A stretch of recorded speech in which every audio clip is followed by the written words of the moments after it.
dan dikumpulkan bersama al-anbiya wasyuhada wassalihin bisiril Fatihah. A'udzu billahi minasyaitonir rajim. Bismillahirrahmanirrahim. Alhamdulillahirabbil alamin. Arrahmanir rahim. Maliki yaumiddin. Iyyaka na'budu wa iyyaka nasta'in. Ihdinas siratal mustaqim. Siratal ladzina an'amta 'alaihim ghairil maghdubi 'alaihim waladdallin. Amin. Qala al-musannif rahimahullah wa wajibun imanuna bil qadari wa bil qada kama ata fil khabari. Dan wajib kita mengimani qadar dan qada sebagaimana datang dalam khobar. Jadi khobar ini maksudnya adalah hadis ya. Hadis itu dinamakan sebagai khobar, sebagai hadis atau sebagai sunnah. Karena apa? Khobar itu berita, aslinya berita, tapi ini dengan alif lam makrifah. Jadi spesifik al-khobar, berita dari Rasulullah Shallallahu Alaihi Wasallam. Jadi seakan-akan selain dari beliau itu bukan berita, karena berita itu bisa dusta. Nah, yang benar-benar berita yang tidak ada dustanya yaitu adalah dari Rasulullah Shallallahu Alaihi Wasallam. Jadi semua yang disampaikan beliau itu adalah benar. Karena itu beritanya dari beliau itu dinamakan al-khobar. Ucapan beliau al-hadis, bukan hadis ya, al-hadis. Jadi spesifik. Kalau kita omongan kita banyak tapi nilainya tidak ada. Rasulullah ucapannya sedikit, ditangkap oleh otak manusia, disimpan dalam hati dan diwariskan ke generasi berikutnya. Karena itu al-hadis, al-khobar, as-sunnah. Kebiasaan kita jadi milik kita, tapi ketika Rasulullah kebiasaannya menjadi as-sunnah, sesuatu yang jalan beliau, kebiasaan beliau. Ini keistimewaan Rasulullah Shallallahu Alaihi Wasallam. Sehingga di dalam Islam sumber kita itu yaitu sumber ilmu. Pertama adalah rasio. Kemudian adalah panca indera. Panca indera semua yang bisa disentuh, rasio yang terpikirkan. Plus, nah ada plusnya, beda sama Islam dan non-Islam. Plusnya adalah apa? Al-khobar, berita. Berita apa? Berita baik atau berita buruk? Berita dusta atau berita benar? Nah ini berita benar. Jadi kita punya sumber 3. Kalau yang tidak beriman sumbernya cuma 2. Karena itu dikatakan di dalam Al-Quran mereka tidak berpikir, tidak melihat, tidak mendengar. Karena yang sebenar-benarnya ilmu itu adalah berita dari Rasulullah, dari Al-Quran yang disampaikan oleh beliau, dari hadis yang dijelaskan oleh beliau. Kenapa? Karena ilmu yang sampai otak kita, sampai rasio kita, sampai panca indera kita terbatas pada dunia yang sempit ini. Sementara yang disampaikan oleh beliau melewati dunia. Karena itu namanya suprarasional. Di atasnya akal. Akal tidak bisa menafikan, tidak bisa mengingkari, tidak bisa juga membuktikan. Tentang apa? Tentang surga, neraka, tentang penghitungan, tentang amalan manusia nanti diadili dan sebagainya. Akal bilang nggak percaya. Kenapa nggak percaya? Nah, sementara dia kalau nggak percaya harus ada buktinya juga. Itu ilmu namanya. Nah dia nggak ada buktinya juga untuk mengingkari. Maka berita semacam itu namanya diakal, dilewat pada rasio manusia, supra-rasional. Bukannya irasional, ya, yang bertentangan dengan akal, bukan, tapi di atasnya. Nah, karena akal manusia panca indera manusia terbatas pada yang terlihat saja, yang teraba saja, yang terbayangkan saja. Nah, ini yang tak terbayangkan. Nah, sumbernya hanya berita dari Rasulullah SAW. Karena berita beliau itu tidak pernah dusta. Sekali dusta bahaya, nggak boleh. Karena itu dosa yang diingkari dari umat Islam, dari orang beriman adalah bisa saja melakukan apa saja dosa bisa, tetapi tidak dusta. Jadi paling bahaya itu dusta. Karena apa? Iman kita diucapkan dengan lidah, dengan hati. Kalau dusta, maka imannya, ucapannya kemarin nilainya mana?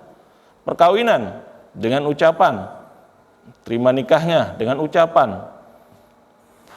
Nah, kalau dusta, maka kemarin itu akarnya bagaimana? Nah, jadi semuanya akhirnya mencurigakan. Karena itu orang beriman bisa saja melakukan dosa-dosa tapi tidak dusta. Nah, berarti kalau orang terbiasa dusta, bahaya ya. Apalagi jadi kebiasaan. Apalagi jadi pekerjaan, ngeprank. Kalau sekarang namanya ngeprank. Nah, ini ngeprank itu dusta itu ya, hati-hati. Jadi bukan kebiasaan Islami itu ngeprank, ngakal-ngakalin, ngaget-ngagetin orang ya. Buat konten YouTube. Nah, bahaya, hati-hati ya, itu dustain orang. Nah, Rasulullah SAW ini sumbernya yang dikatakan dari beliau itu namanya al-khobar, berita. Tapi berita yang benar, nggak pernah salah. Apa kata beliau itu ketika ditanyakan oleh Jibril yang menyaru dalam bentuk manusia, datang dalam bentuk orangnya ganteng seperti Dihya al-Kalbi, kata sahabat-sahabat lain. Dihya al-Kalbi itu sosok sahabat yang paling keren, paling ganteng. Nah, itu sosoknya kayak begitu, Jibril datang. Maka ditanya, akhbirni anil Islam, akhbirni anil iman, akhbirni anil ihsan. Tanya 3 itu, terus kemudian mata sa'ah, kapan hari kiamat. Nah, ketika ditanya tentang iman, beliau menjelaskan yang ke-6 itu adalah iman bil qada wal qadar, khairihi wa syarrihi. Jadi mengimani qada dan qadar, ya. Qada dan qadar. Nah, ini bagian dari rukun iman jadinya, ya. Harus kita yakini. Dan di sini kita karena itu kata mu'alif ini, kata pengarang, wajib wa wajibun imanuna bil qadari wa bil qada. Wajib kita mengimani adanya qadar dan adanya qada. Qadar maksudnya ijadullahi ta'ala al-asya'a ala qadarin makhsusin wa taqdirin muayyanin fi dawatiha wa ahwaliha wifqa ma sabaqa bihil ilmu. Yaitu Allah mengadakan sesuatu berdasarkan ukuran tertentu dan bilangan tertentu pada zatnya dan kondisinya sesuai pengetahuan Allah sebelumnya. Artinya Allah Ta'ala mengetahui sesuatu, segala sesuatu dan ukuran-ukurannya, masaknya sebelum kejadiannya. Kemudian mengadakan yang udah ada di dalam ilmu Allah itu untuk diadakan. Dalilnya mana? Nah, ya, jadi selalu kita dalilnya. Ada dalilnya. Itu dalil surah Al-Qamar ayat 49. Inna kulla syai'in khalaqnahu biqadar. Segala sesuatu kami ciptakan dengan qadar. Nah, dengan yang sudah ditetapkan oleh Allah. Sudah ada rancang bangunnya oleh Allah Subhanahu wa taala. Maka semua yang ada, yang udah ada atau akan diadakan, Allah tahu keberadaannya sebelum ada. Dan mengetahui sifat-sifat seluruhnya, kemudian mengadakan. Jadi kita sebelum lahir udah ketahuan, udah ada blueprintnya. Bahkan dalam hadis dikatakan, kita ini sudah ditetapkan 50.000 tahun sebelum kita ada. 50.000 tahun kita udah ada softwarenya ini kita, ya, udah ada rancang bangunnya, blueprintnya udah ada. Nih begini nanti, ya, tingginya sekian, lagunya begini, ya, kerjaannya begini, sudah ada, sudah ada tuh, ya. Maka sesuatu itu tidak ada yang diada-adakan dengan sembarangan. Dengan tiba-tiba, kemarin nggak ada, tentu ada. Udah semuanya diprogram oleh Allah Subhanahu wa taala. Tetapi semua ada sesuai dengan ketentuan dan aturan Allah Subhanahu wa taala yang telah diketahui sebelumnya. Sementara qada, itu ya. Qada itu dalam bahasa artinya al-hukmu, ketetapan. Maksudnya di sini Allah taala menghendaki sesuatu dari semenjak zaman azal. Zaman sebelum ada waktu azal ya. Jadi belum ada waktu sudah ditentukan oleh Allah Subhanahu wa taala. Atas bentuk yang tampil di dalam wujud ini. Sehingga Allah Subhanahu wa taala semua ciptaannya itu sangat teratur. Sangat lengkap yang Allah ciptakan. Karena apa? Karena yang ditampilkan ini sesuai dengan kehendak Allah Subhanahu wa taala. Nah, karena itu Rasulullah SAW melarang kita menghina orang penampilannya. Kita kadang-kadang menyebut orang itu, menyebut kekurangannya. Misalnya ada disebut pincangnya lah, ya, ada disebut bopengnya lah, nah, gitu kan. Ada disebut apa piceknya. Ya. Walaupun ada juga ulama yang disebut sudah terlanjur, ya, matanya al-a'mash, matanya ini ada sesuatu ya,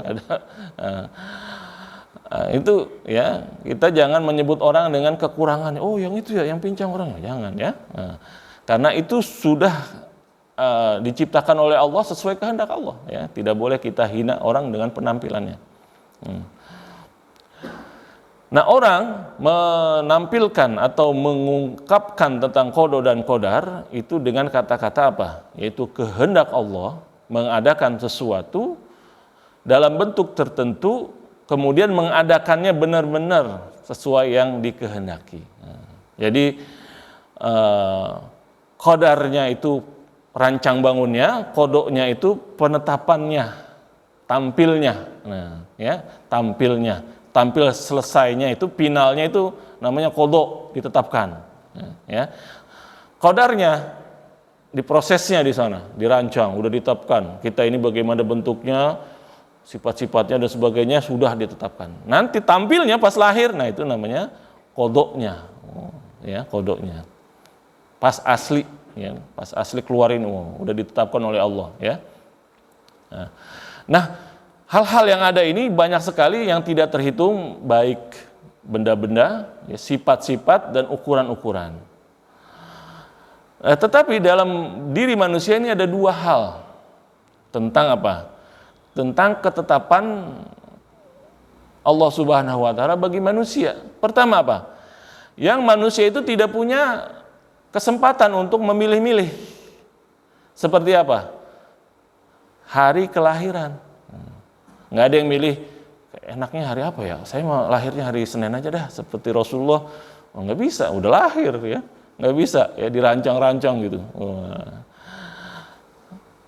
Kalaupun dirancang sama dokter, besok dah dilahirin karena apa? Pengen cepet ini. Nah, berarti yang rancang apa namanya? Yang menentukan dokter, bukan kita, ya, bukan kita. Kita nggak bisa milih kelahiran kita. Jadi dari luar kita. Nah, dokter pun Allah yang menakdirkan dia itu untuk apa? Supaya kasih obat supaya lahir hari ini misalnya, ya. Karena khawatir kalau kelamaan nanti dia udah ketuaan ini, susah keluarnya misalnya. Ada, ya, begitu ke dokter itu. Juga walau nihi, kayak kita ini saonya apa, kulitnya apa, sawo apa katanya, sawo mateng ya, sawo mateng. Ada juga yang bule katanya, ya, sehingga dinamakan bukannya bule ya, white putih atau blonde, atau juga hitam. Jadi macam-macam warnanya. Kemudian watulihi, tingginya seberapa. Wal maradi ladzi yusibuhu bila tasabbubin minhu, penyakit yang bukan gara-gara kita, tahu ada aja penyakitnya. Ya. Allah mengkasih, Allah kasih. Orang soleh banyak penyakitnya, ada. Ya, Allah yang kasih. Kalau dia ridho malah jadi apa tuh? Jadi pahala. Karena apa? Itu ketetapan Allah. wa hadhihi la yuhasab 'alaiha. Nah, ini yang begini ini enggak diukur, enggak dipertanyakan. Kenapa ente sakit? Ya sakit, memang Allah yang nentuin ya. Kenapa ente tingginya cuma sekian? Ya memang begini dikasihnya ya. Kenapa warna kulitnya ini sawo matang bukannya bule? Ya memang orang Indonesia kita dapetnya begini. Kenapa lahirnya hari Jumat bukan hari Senin? Ya Allah yang lahirin hari Jumat kita ya, nggak bisa milih. Ya, nggak boleh disalahin. Nah, nggak bisa merubah, nggak boleh disalahin. Ya. Tetapi ada juga jenis yang fihi khiyar, bisa milih-milih. Nah, di sini kita kalau dia milih yang baik maka dapat pahala. Kalau milih yang buruk maka dia dapat dosa. Jadi tinggal segitu aja kita itu, ya tinggal milih pilihan di antara dua itu. Dites kita, sudah dikasih otak, dikasih penilaian mata, telinga, kemudian kebiasaan di tengah masyarakat, kemudian nasihat-nasihat, kemudian ajaran agama, tapi milih juga perbuatan dosa. Ya emang udah nasib ente dah tuh, ya. Siap-siap menerima dosanya, ya, menerima dosanya. Meskipun benar yang dia pilih itu memang cocok dengan yang sudah ditakdirkan dikodo oleh Allah. Tetapi ya, ini berdasarkan kelengkapan ilmu Allah dan ketetapannya dan kodoknya. Jadi ini tidak terlihat oleh kita. Jadi kita berasa itu kita yang pilih, ya. Walaisa ila ittila'il abdi 'alal qada'i wal qadar. Bukannya kita nengok catatannya jadi apa nih? Oh, ternyata ini jadi orang baik ini. Oh, atau jadi orang jahat, ya. Misalnya nggak bisa, nggak ada kita tahu nasib kita itu. Nah, maka orang yang bersedekah dia nggak melihat di dalam qada dan qadar bahwa dia tercatat pada hari pagi-pagi subuh-subuh dia sedekah, nggak tahu tuh, ya. Jadi nggak melihat malam-malam lihat, mimpi dilihat di catatan dia lagi sedekah, kemudian pagi-pagi dia sedekah benar-benar. Wah, ini saya udah ngelihat catatan saya sedekah. Sekarang saya jalankan. Nggak begitu, ya, nggak begitu. Tetapi dia siapin dari rumah.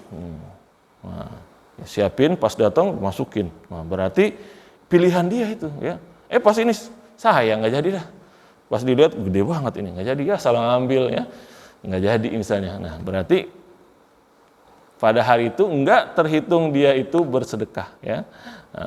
Sudah ditakdirkan Allah juga, tetapi bukan karena dia tahu di sono ada catatannya, ya. Tapi Allah sudah nyatat itu, ya, sudah catat itu. Bal yajidu fi nafsihi raghbatan fi shadaqah. Dia pengen sedekah. Fayakhtaru badalal mali fayakunu lahul ajru. Ya. Maka dia milih mengeluarkan. Oh ya, kesempatan ini hari ini. Besok belum tentu masih hidup, ya ini keluarin dah walaupun gede. Wah, dimasukin juga, ya. Maka dapat pahala saat itu, ya. Wa aksuhu man aradal ma'siyah. Juga orang yang pengen maksiat pas dilihat nggak ada niat tapi ada kesempatan. Wah, ada terbuka nih. Lihat, wah ada barang berharga ini. Dia ambil. Nah, yang milih siapa tuh? Dia sendiri, ya. Tetapi dalam catatan Allah itu Allah tahu juga, ya, sudah ditetapkan juga. Nah, tapi dia yang milih, dia milih kemaksiatan, ya. Demikian juga orang yang membunuh karena zalim, diserempet panas di tengah jalanan, dia ambil badik tusuk orang. Pas ini baru sadar, wah khilaf katanya, khilaf, ya. Kan ente yang milih tadi nusuk, maka saat itu dia membunuh dengan zalim. Dia nggak tahu itu, nggak bisa alasan saya bunuh udah ditakdirkan oleh Allah, itu bukan salah saya, nggak bisa. Karena dia benar-benar sadar, dia ambil senjata, dia tusuk orang, maka dia menjadi pelaku pembunuhan yang zalim, ya. Bal tataharraku fihi ragbatus syarri. Nah, tetapi di dalam dirinya ada keinginan berbuat jahat, fayakhtarul iqdam ala izhaqin nafsi. Maka dia milih untuk membunuh orang. Fayakunu alaihil wizr, maka jadilah dia menanggung dosa, ya. Ulama memberi contoh seperti apa? Ini, ya. Tetapi Allah itu contohnya nggak bisa dicontohkan secara letterlek, ya. Walillahil matsalul a'la, gitu, ya. Ini sekedar pendekatan pemahaman aja. seperti polisi yang tahu daftar orang-orang yang biasa berbuat jahat. Ya. Nah, ini kebiasaannya ini yang tukang apa? Curanmor, pencurian kendaraan bermotor. Wah, ini apalagi dengan pelaku kekerasan dengan senjata tajam, dengan sajam katanya ya. Nah, jadi udah ada datanya itu di daerah ini sipulan. Maka ketika ada kejadian ini, wah paling juga si ini nih. Nah gitu ya, paling juga si ini, tinggal kalau zaman Belanda dulu Pak Kiai cerita udah ada datanya mereka. Jadi polisi Belanda katanya pinter juga dia. Jadi kalau ada apa-apa dia nggak mau kayak kejar-kejar orang itu, dia tinggal tungguin aja di rumahnya. Jadi sipulan di depan rumah pada nungguin polisi. Pulang bener lagi pada nenteng ya, udah tinggal ditangkep. Jadi datanya sudah ada ya. Nah, jadi pas dia ditangkap itu, yang pencurinya nggak bisa beralasan. Polisi kan ente tahu, saya ini memang kerjanya begitu. Kenapa nggak dari kemarin diingetin, jangan mencuri, jangan melakukan kejahatan. Ya. Nggak bisa beralasan begitu. Ya. Nah, jadi nggak bisa beralasan kepada Allah misalnya, kan kau tahu saya ini begini, ya. Kenapa nggak dihalangi? Wah, ya. Nggak dihalangi, nggak bisa ya. Itu pilihan kamu ya, pilihan kamu. Jadi pas sudah kena itu, maka sudah jadi tanggung jawab dia ya. Jadi tanggung jawab dia, nggak bisa menyalahkan kenapa saya nggak dihalangi supaya melakukan kejahatan itu. Nah, ya. Karena dia lakukan itu benar-benar dia terencana, bukan sesuai dengan catatan tadi ya. Catatan cuman berdasarkan ciri-ciri aja ya, ciri-ciri saja. Nah, jadi ilmu Allah itu tahu ciri-cirinya semua ya. Cuma nanti cobaannya dia melakukan apa tidak. Ketika melakukan maka kena, kalau tidak maka tidak ya. Maka perang manusia itu perangnya terhadap dirinya, dorongan-dorongan berbuat jahatnya ya. Dorongan-dorongan mengikuti perbuatan baiknya. Jadi itu aja ya. Maka para ulama-ulama besar itu kalau kita milihnya gampang-gampang. Nah, kalau ulama-ulama besar dia milih yang berat pada nafsunya, ya, berat pada nafsunya. Pas lagi siang-siang panas-panas apa, pengen semangka. Nah, kalau kita nyari semangka, ada tuh di pasar Mencos, tinggal datang, beli semangka, beli belah, puas ya. Nah kalau ulama besar yang zaman dahulu para wali-wali ketika dilihat pengen semangka, sengaja ada semangka dia nggak makan. Kenapa? Karena ketika dia lakukan, dia itu ngasih makan nafsunya. Jadi musuhnya nafsunya. Jadi dibiasakan itu yang dia nggak mau, yang dia mau dia nggak kasih. Yang dia nggak mau justru dia kerjain. Bangun malam, badannya males banget. Ya. Maka sengaja yang begitu dia seret tubuhnya, ya dia masuk ke air dingin dia sholat sengaja walaupun malas-malas. Nah, jadi dibiasakan itu nafsunya, jiwanya itu dirinya istilahnya kayak kuda, ya kayak kuda itu dia yang mengendarai. Kalau pengen yang enak-enak, kita namanya jadi alat buat nyenangin dirinya, diri nafsu kita. Kalau kita mau puas apa ya, kata kita gitu. Tapi setelah puas apa? Nggak ada apa-apanya ya. Enak hari ini sudah makan ini, kayak gitu ya. Itu kelas kecil namanya ya. Kalau mereka pas pengen begitu justru itu ditahan sama dia. Dikasih juga sengaja nggak dimakan. Kenapa? Kelasnya lain ya. Karena itu keinginan hawa nafsunya. Ya. Yang berat justru itu yang dipilih. Ya, ibadah. Nah, yang mana dia ngajakin yang enak-enak justru dia pilih yang berat. Ngapain? Nah, ya, supaya biasa mengendalikan dirinya itu, ya. Sementara yang jahat justru ngikutin apa yang diperintahkan oleh dirinya dan beralasan. Ini kan sudah takdir Allah katanya, ya. Sudah Allah tentukan dalam diri saya ada nafsunya, ada keinginannya, ada ininya, ada ini. Nah, itu alasan manusia ya. Otaknya dipakai buat membela keburukan dalam dirinya, ya. Nah, maka di sini ada 5 poin yang perlu kita ketahui. Pertama adalah ilmu Allah. Kedua, penciptaan perbuatan, khalqul af'al. Yang ketiga, al-kasbu, usaha manusia. Wal qadar, yang keempat adalah al-qadar, ketetapan Allah yang azal. Kemudian qada itu ya penghukuman, ya. Penetapan akhirnya, finalnya tuh qadanya. Jadi 5 hal itu harus diketahui, ya. Pertama, ilmu Allah. Ilmu Allah itu mencangkup segalanya, yang kecil maupun yang besar, dari semenjak azal, sebelum adanya waktu. Dan semua tertulis di Lauhil Mahfuz. Sudah ada softwarenya, sudah ada blueprintnya, ya, tapi belum diproduksi misalnya. Tapi sudah ada semua. Ya. Kemudian Allah Subhanahu wa Ta'ala menetapkan segala sesuatu semenjak zaman kidam, ya, zaman sebelum ada waktu ini, dengan ciri-ciri khususnya. Ya. Kemudian menampilkannya pada waktu yang dia tetapkan, semenjak zaman azal, dengan sifat-sifat yang telah diketahui oleh Allah. Dan inilah qada dan qadar Allah, ya. Jadi ilmu, terus qada dan qadar Allah. Kemudian pada diri manusia tajri fihi wa minhu af'al. Jadi manusia juga pada dirinya terjadi hal-hal yang nggak bisa milih, seperti apa? Seperti kalau ibu-ibu itu, ya, ada bulanan namanya, bulanan, nggak bisa dicegah itu, ya, bulanan sudah diprogram sama Allah Subhanahu wa Ta'ala. Kemudian juga pencernaan kita blekuk. Kadang-kadang lagi kumpul-kumpul orang bunyi di sini. Malu-maluin aja kan. Ya, ada nggak begitu kan? Pernah nggak dengar, ya? Lagi kumpul, lagi serius-serius, bunyi perutnya. Itu yang ngerancang bukan kita pengen sekali nggak ada suaranya, tetapi ada lagi ya misalnya. Nah, dia bekerja terus, jantung kita bekerja terus. Allah yang merancang, yang menggerakkan. Juga nafas kita, tidur aja dia masih kerja. Kalau 5 menit nggak ada, mati udah, ya. 3 menit aja udah biru matanya, biru badannya ini. Napasnya udah nggak ada.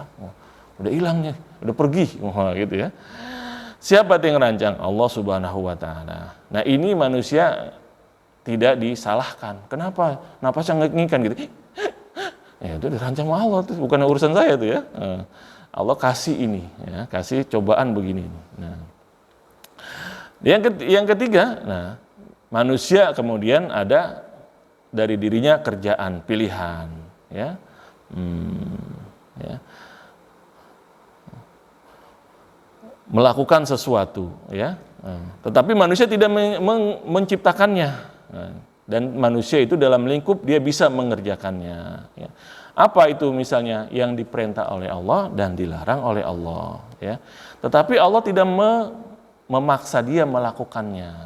Nah, jadi yang dia kerjakan itu pilihan dia. Nah, itu segitu tuh batasnya manusia, ya. Nah, itu, ya. Kemudian ada perbuatan yang manusia itu semuanya diarahkan atau dinisbahkan kepada dirinya, yang semuanya diciptakan oleh Allah, tetapi manusia memilih sebagiannya. Nah, yang dipilih oleh manusia itulah yang nanti jadi tanggung jawab dia, ya. Nah, itu namanya kasab atau pilihan manusia, ya. Ini waktunya sudah habis, ya. Mudah-mudahan kita teruskan berikutnya. Jadi itu adalah 5 poin perbedaan dalam masalah ini, ya. Semoga bermanfaat dan kita cukupkan dulu, ya, kajian kita, walaupun menarik, ya. Insyaallah pada pekan depan. Baik, ya. Terima kasih. Baik, kita tutup pengajian kita ini dengan membacakan doa, ya. Astagfirullahaladzim. Alhamdulillahirabbil alamin. Allahumma shalli ala sayyidina Muhammadin tibil qulubi wa dawaiha wa afiyatil abdani wa shifaiha wa nuri absari wa diyaiha wa ala alihi wa sahbihi wasallam. Rabbana anfa'na bima 'allamtana wa 'allimna ma yanfa'una. Allahumma inna nas'aluka fahman nabiyyin wa hifdzal mursalin wa ilhamal malaikatil muqarrabin. Rabbi zidna ilma warzuqna fahma walhiqna bis sholihin. Rabbana iftah lana wa li auladina wa li azwajina wa li talamidina wa li ikhwanina futuhal arifin. Wafiqna wa iyyahum fid din waj'alna wa iyyahum minal ulama'il 'amilin wa la taj'alna wa iyyahum minal qanutin wa la minal asimin wa la minal mu'tadin wa la minal dhalin wa la minal mudillin. Rabbana atina fid dunya hasanah wa fil akhirati hasanah wa qina adzabannar. Wassallallahu ala sayyidina Muhammadin wa alhamdulillahi rabbil alamin. Assalamualaikum warahmatullahi wabarakatuh.